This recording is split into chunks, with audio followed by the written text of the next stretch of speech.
Hello and welcome to Freedom Press India. My name is Kushal Kumar Jha and today I am going to shed some light over India's bid for the permanent membership at the United Nations Security Council. Let's start by answering what is United Nations and how they came to be. According to their official website, they describe their history as an international organization founded after the World War II by 51 countries committed to maintaining international peace, security, developing friendly relations among nations, promoting social progress, living standards, and human rights. Basically, UN acts as a forum for its 193 member states by allowing them to express their views through General Assembly, the Security Council, the Economic and Social Council, among other bodies and committees. In this video, we are going to have a major focus on United Nations Security Council, the body which is said to be responsible for maintenance of global peace. So who are these five world powers responsible for the global peace? Well, they are the United States, Russia, China, France, and the United Kingdom. Most of you must be wondering how can these five states alone can represent and make fair decisions for the whole world? The answer is they simply cannot.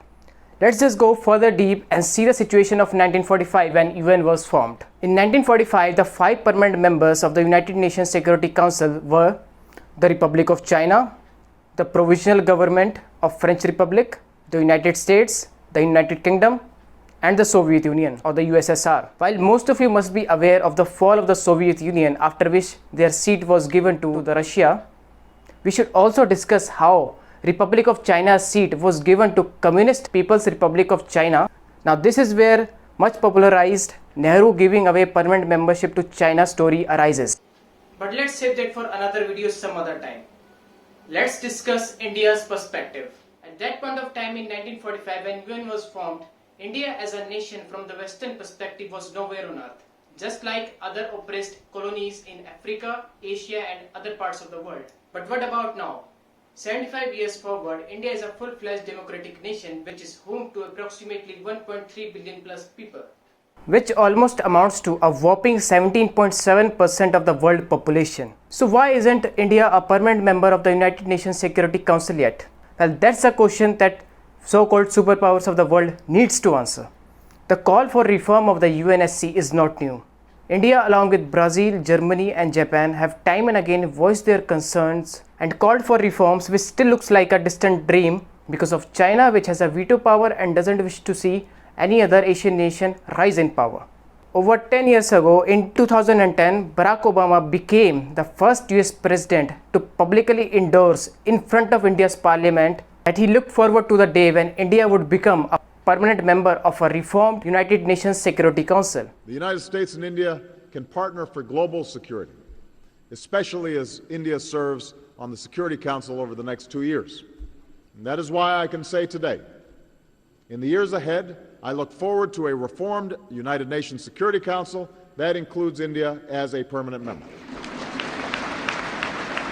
Australia and France have also in past voiced their support to India in this regard. So how's the situation looks for India, which is also a front runner when it comes to participating in UN peacekeeping missions? Well, post-Obama, Trump administration didn't hold any talks for such reforms. The present US President Joe Biden's administration is yet to make a move. However, the US President Joe Biden's pick for the ambassador to the United Nations, Linda Thomas-Greenfield, showed some reservations when asked about India's bid for the permanent membership at United Nations Security Council.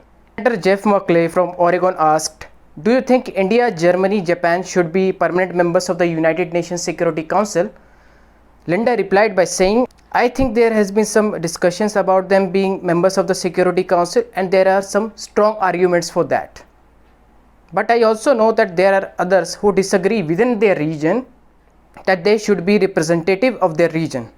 That too is an ongoing discussion." India at present is again on a 2-year stint as a non-permanent member of the United Nations Security Council. This is, by the way, India's 8th stint as a non-permanent member.